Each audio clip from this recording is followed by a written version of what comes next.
desse assunto, e vocês vão ver durante a trajetória o que aconteceu com a mecanização da silvicultura ao longo dos últimos 15 anos. Hoje a gente tem, né, o Robson como diretor executivo lá do IPF, era o professor Brito, né, por isso que eu destaquei que eu não vi o Robson, se ele estiver aqui, ele é o nosso diretor. Eu fico lá na liderança científica, como eu apresentei a Bia, nossa coordenadora executiva, e falei do Guilherme, que era o coordenador executivo, ele também está aí, vocês podem interagir com a equipe. E a gente trouxe também um analista que é o Ângelo, que faz parte da coordenação do nosso programa, que hoje trabalha muito com os bolsistas de graduação e de pós-graduação, ficou faltando ali a pós-graduação, de muitas universidades. Então, vocês que estão no Monte Olimpo, se gostam da mecanização, gostam do tema, vocês podem, obviamente, estar no Monte Olimpo e também podem procurar a gente lá no PCMAF. Mas tem alunos da UFES, da Unesp, da UENS, da UFO, da FATEP e da UFMG. Esses são os alunos que estão hoje nas nossas atividades em campo. E a gente tem um conceito lá do Comitê de Acompanhamento Técnico, baseado em 5 empresas, e cada empresa, né, tem os seus representantes. Então, é o grupo que lidera o que a gente vai fazer no campo. As decisões do programa são tomadas junto com o CAT.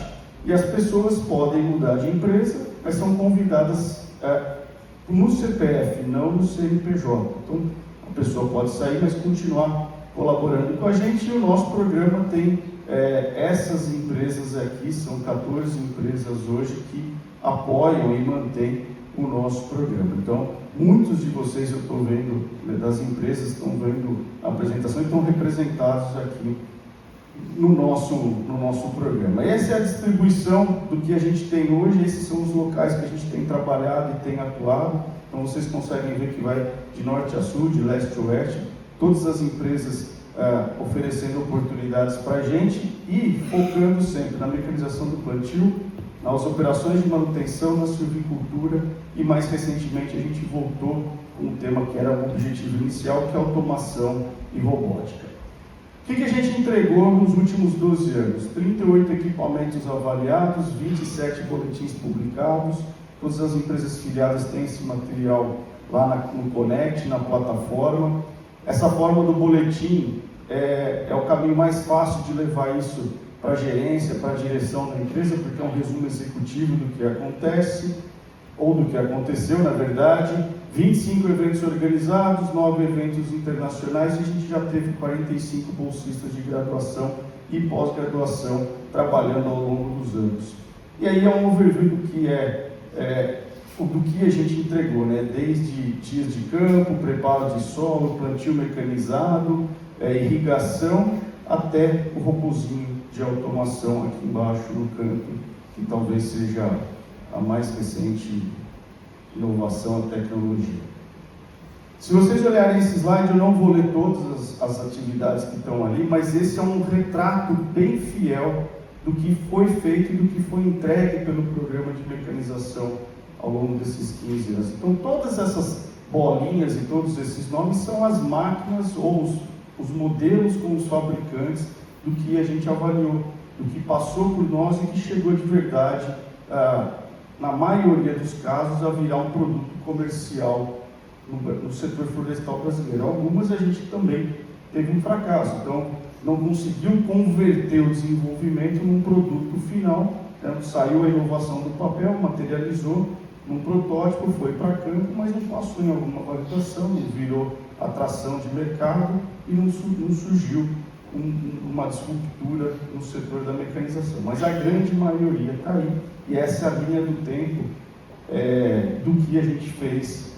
E o grande destaque que eu vou trazer na apresentação é o plantio mecanizado. Muitos de vocês já viram essa série histórica, né? Está ali o Rafael Soler. Alguém hoje ficou assim para mim: nossa, o Rafael Soler, eu já li muitos artigos do Soler. Sim, ele fez graduação, mestrado, doutorado, né? E hoje está lá na BRAC e está aqui no evento, e ele participou do início, né, do desenvolvimento da mecanização, trazendo como aluno de graduação com a gente o plantio na escavadora. Então, quando o professor Brancaleão falou: eu vou plantar no morro. Essa é uma das tecnologias que pode ser usada para plantar no morro. Obviamente, não estou falando de 40 graus de declividade, 45 graus de declividade, mas ela já consegue ir a 25, 30 graus de declividade. Se eu ancorar, eu consigo subir um pouco mais. E nós estamos falando de plantio de mudas, não estamos falando de jogar semente com drone, não dá para jogar muda com drone. Então, em algum momento, eu vou ter que ter uma interação física, e essa máquina pôde fazer isso, e esse foi, com certeza, o grande divisor de águas da mecanização da silvicultura para eucaliptos e pinos do Brasil, onde a máquina fazia o preparo de solo, plantio, irrigação, adubação, com um único operador.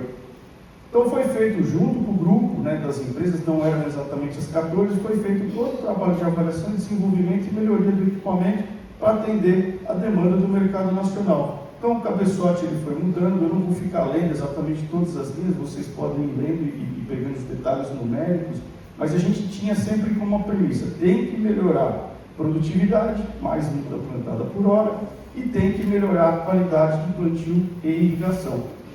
Esse sempre foi o mote de qualquer equipamento que passava. Então ele chegou com aquela versão mais simples, depois foi feito um cabeçote novo, com maior número de mudas no carrossel. Tem várias versões desse tipo de plantio na escavadora, plantio por cima, até chegar nesse que eu posso dizer que é o mais complexo, porque ele tem muitas funções ao mesmo tempo. Ele pode preparar o solo, ele pode plantar, irrigar, adubar, tem a possibilidade de trabalhar em áreas inclinadas, então ele tem um tilt lá no cabeçote, entre o cabeçote e a lança, existe um link que pode trabalhar com áreas inclinadas e sempre fazer o preparo de forma perpendicular. E vou ainda arriscar que a gente tem o georreferenciamento como uma das funções para somar no cômputo de tudo que a máquina pode fazer. Então essa talvez seja a máquina mais multifuncional que a gente tem. E obviamente, quanto mais funções eu ponho na operação, menor é o rendimento em mudas plantadas por hora. Mais eu incorporo um monte de outras operações. Então a conta que os engenheiros fazem nas empresas, ela não é simplesmente número de muda plantada e também não é só simplesmente diesel, litros por hora ou litros por muda plantada, porque tem múltiplas funções e essa máquina consegue subir. O professor Otávio está aqui, eu estou vendo ele ali, feliz da vida que a gente pode pôr uma máquina dessa para plantar as mudas que ele gosta para fazer os projetos dele de carvão com nativos, esse professor Otávio? A gente pode subir com essa máquina e esse é o desafio hoje nosso. Ontem nós tivemos uma reunião com a Beatriz, com o Ângelo, com vários de vocês das empresas, e foi criado lá o GT de áreas declivosas, porque as empresas estão querendo subir o morro e plantar. Saindo de subir o morro e plantar com múltiplas funções, as empresas começam a pedir sempre mais. E aí foi desenvolvida uma outra tecnologia de plantio duplo. Mas ela não faz tudo que a outra faz. Ela não prepara, planta e irriga. Ela planta, ela irriga, essa aqui não pode adubar. Mas aí você aumenta em rendimento. E aí começam as combinações, as composições para cada empresa. E esse foi um projeto que talvez deu a grande tração para sair da escavadora de uma linha de plantio para áreas planas, onde a gente pôs isso num trator de esteira com 3 cabeçotes para tentar aumentar o rendimento operacional. Isso foi puxado lá para o Mato Grosso do Sul e essa máquina está em operação, na verdade todas elas estão em operação até hoje e ela é capaz de preparar, de plantar e irrigar.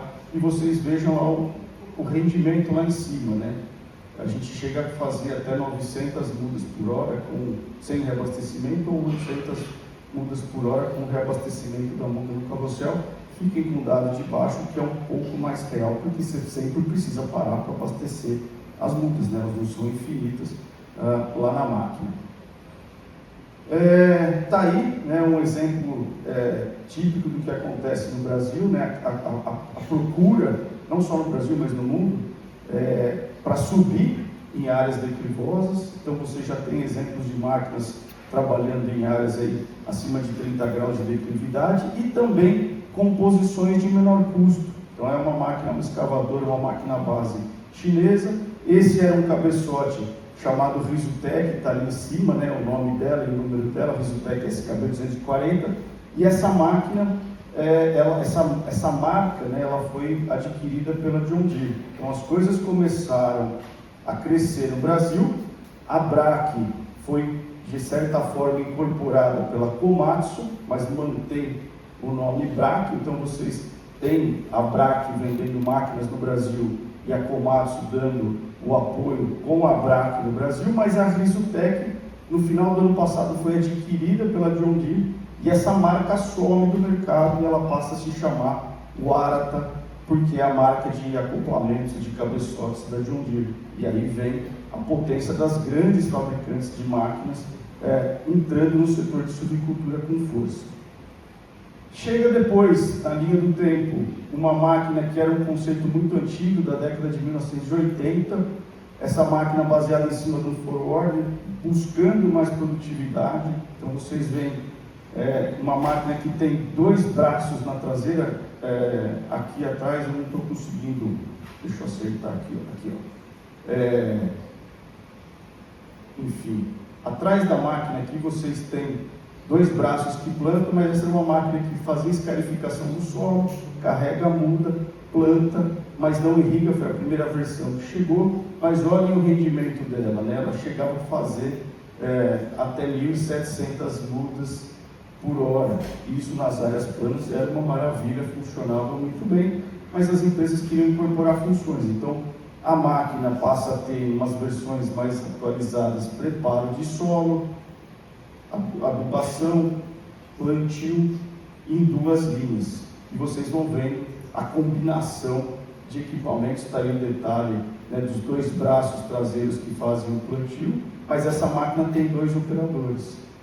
As outras máquinas eram um operador fazendo todas as funções. Agora a gente tem 2 operadores, um na máquina base, que é um forwarder, e outro na cabine aqui atrás, colocando as mudinhas que estão aqui dentro do armazenador. Então tem um cidadão sentado aqui em cima da cabine, joga as mudas no tubete e ela vai para o plantio lá no solo. Os grandes fabricantes, aquele ali era uma máquina base Ponce, né? Não era um projeto Ponce, era um projeto chamado Plantima, uma máquina chamada Plantima. Mas aí os grandes fabricantes começaram a pensar em soluções próprias. A John Deere, então, veio com uma máquina desenvolvida na Índia, chamava Nilgiri, depois virou Eucalypt Planter, e hoje ela chama 1516G, também baseada no forward, com um operador. E essa máquina ela é capaz de fazer tudo automaticamente. Ela dirige sozinha, teoricamente eu não preciso de um operador. Se eu tiver as linhas de preparo, um trator feito com GPS, esse equipamento ele faria o acompanhamento da linha, não precisa do operador, mas por lei tem que ter. Então tem um operador, faz o plantio e faz a irrigação. Essa é uma máquina que teve um desenvolvimento aí de quase 5 anos aqui no Brasil e agora é um produto comercial. Nós estamos avaliando essa máquina exatamente agora. Tá? A gente vai fazer 4 ou 5 empresas e acompanhar o desenvolvimento dela. E aí existia um outro projeto de um outro grande fabricante, que é a Ponce, com parceria com a Novelkeep. Então a Novelkeep é uma empresa de equipamentos na África do Sul. Ela fabricava pitching, máquinas de coveamento. Depois ela avançou para coveamento na escavadora e de repente ela colocou o cabeçote de plantio desenvolvido por ela, vezes 4 num forwarder. Então essa máquina, teoricamente, ela faz o preparo de solo com coveamento, o plantio, a irrigação e a adubação.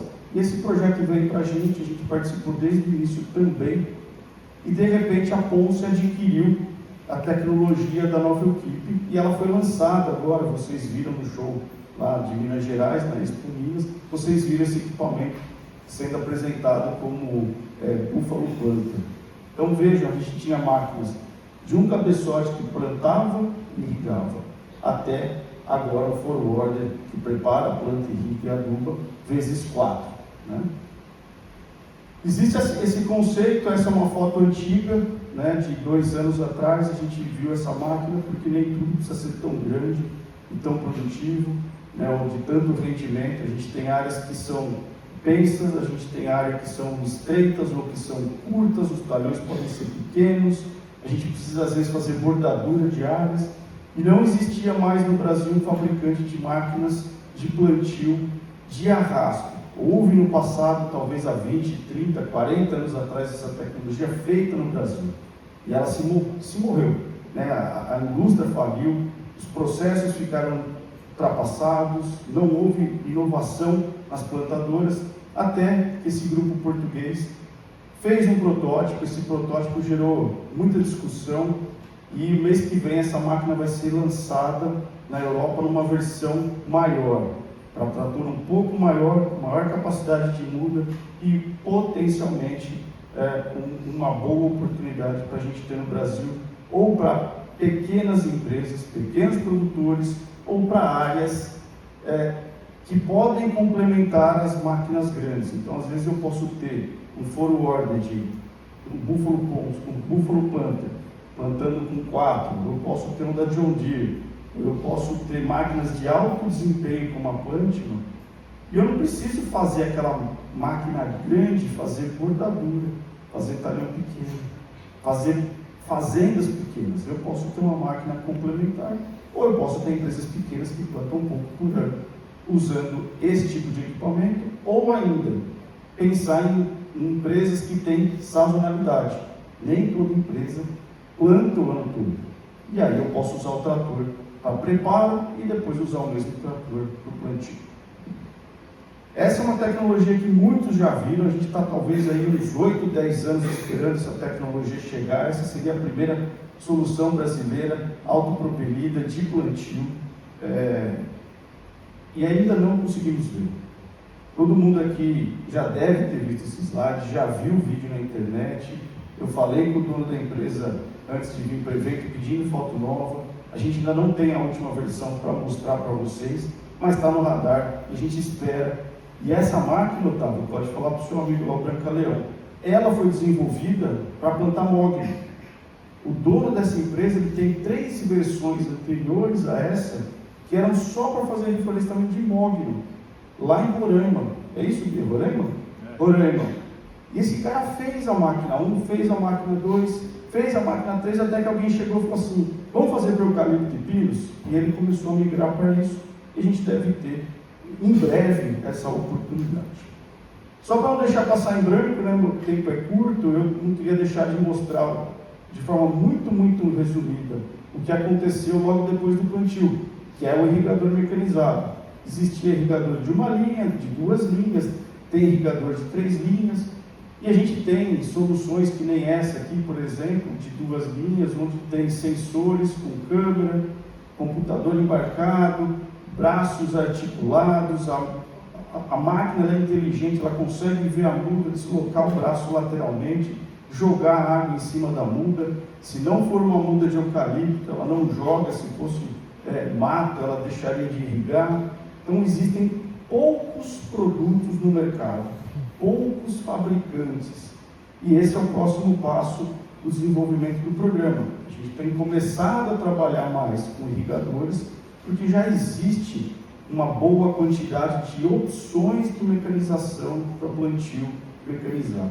Hoje tem 46 máquinas plantando no Brasil, de todos os fabricantes que eu mostrei para vocês, cada um com a sua solução e com as suas adaptações, né? E é um mercado que se estabilizou esse consumidor. Mas no irrigador a gente tem basicamente a FM Copeland e novos players chegando, né? O Pelé tem um equipamento que não vai para o lado da tecnologia, ele é um equipamento totalmente manual, né? O operador tem que detectar a muda, o operador tem que apertar o botão, né? E ele tem que fazer isso repetidamente o dia inteiro. E tem tecnologias que estão chegando como o RIG-AI, que faz tudo de forma automatizada. Então, só para não deixar passar em branco, os irrigadores estão aí. E é importante vocês, se puderem, olhar esse documento, né? Esse é um trabalho que a gente faz, essa é a 4ª edição do livro, é o levantamento do nível de mecanização da silvicultura. Então, se vocês querem entender como que está a mecanização, como ela vem crescendo na silvicultura, preparo, plantio, irrigação, adubação, combate à formiga, tanto para o eucalipto como para o pinus. Esse material está à disposição, ele é feito junto com a Universidade Federal de Santa Maria, com o professor Schumacher lá no PPPIB, e aí vocês conseguem ver o que acontece de forma geral em todas as operações combinadas de silvicultura. Então vocês conseguem ver ali, né, no nível de mecanização, que hoje o Brasil, para a silvicultura, Jesus, esse apontador, ele não gosta da gente, né? Mas enfim, vocês conseguem ver aqui, que 41% mais ou menos da área que a gente avalia das empresas que são parceiras do programa, do projeto, estão no nível 5 de mecanização, ou seja, tem essas operações que eu citei de forma mecanizada. Se a gente explodisse isso para plantio, talvez ainda a gente tenha 80% do plantio, ou um pouco mais, um pouco menos, de forma manual. Então, esse é um panorama muito geral, vocês podem baixar isso lá no site do IPF de forma gratuita.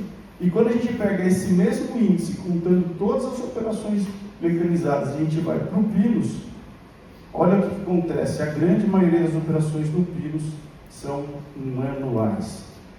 As empresas às vezes não preparam, só plantam, não irrigam, não adubam, e quando fazem de forma manual. Então está aí a diferença entre as duas principais culturas em termos de mecanização da silvicultura. Eu estou vendo que tem alguns de vocês com o celular, se vocês quiserem dar um clique nesse QR Code, vai levar os dois QR Codes a caminhos diferentes. Um leva ao nível de mecanização da silvicultura com todas as edições. Esse trabalho ele foi, depois de feito no Brasil por 4 vezes, expandido para a África do Sul. Então o professor Moedani, nosso parceiro lá, da onde eu sou pesquisador associado, fez o mesmo trabalho. Então vocês acham já informação de como está acontecendo a mecanização da silvicultura lá. A África do Sul, ela tem 1/10 da área florestal plantada do Brasil. Então a gente tem aí 12 milhões de hectares arredondando, eles têm 1,2, 1,4 milhões de hectares. A gente tem hoje 46 máquinas de plantio mecanizado no Brasil, eles têm uma. Né? Então eles estão vindo e esse material está disponível lá pelo professor Moedani, e a gente deve ter em algum dia um material feito lá em Portugal, também com florestas plantadas. Para finalizar, tem 2 coisas interessantes acontecendo na mecanização e na automação. Muitos de vocês já viram, né, essa máquina da TTA ISO, ela ficou aqui no IPF conosco aí por quase 2 anos. Hoje ela é capaz de fazer um estaqueamento de forma robotizada. Você joga as microestacas lá, o robozinho pega o material e põe dentro do tubete. Isso aconteceu com a gente, passou na silvicultura e já virou um produto comercial, e agora ela vem para uma outra etapa de uma seletora de muda. A gente deve ter essa seletora de mudas também robotizada no IPF no 2º semestre. E obviamente a gente espera que isso vá para o mercado. Para vocês que são alunos, o professor Hakamada pediu gentilmente para a gente falar muito para os alunos, não foi, professor? Tem aqui uma opção do nosso programa para trabalhar dentro das empresas florestais com o nosso programa de estágio. Tem aqui as avaliações operacionais de até 2 meses, que é bom para estagiários de férias, e depois tem a opção para atuar nas empresas na área de desenvolvimento operacional de excelência de 6 meses a 1 ano. Então as empresas florestais, elas nos abrem essa oportunidade, a gente ocupa esse espaço. E ainda, professor Hakamada, essa talvez você não tivesse visto esse slide, né? Talvez muitos de vocês não tivessem visto. Há 2 meses atrás foi lançado um livro, que é um livro para alunos de graduação. É um livro teórico que fala sobre as tecnologias de silvicultura, entendendo as tecnologias de silvicultura para plantios basicamente de eucaliptos e um pouco de pinos. Isso, Brasil e África do Sul. Esse é um livro que está disponível na Amazon, tá? Todo mundo pode clicar aqui, vai achar o link lá, mas esse não está disponível de forma gratuita. É um livro do professor Moedani comigo, e aí fala da silvicultura, desde o viveiro até as operações de mecanização. Tá bom? Então eu queria agradecer a todos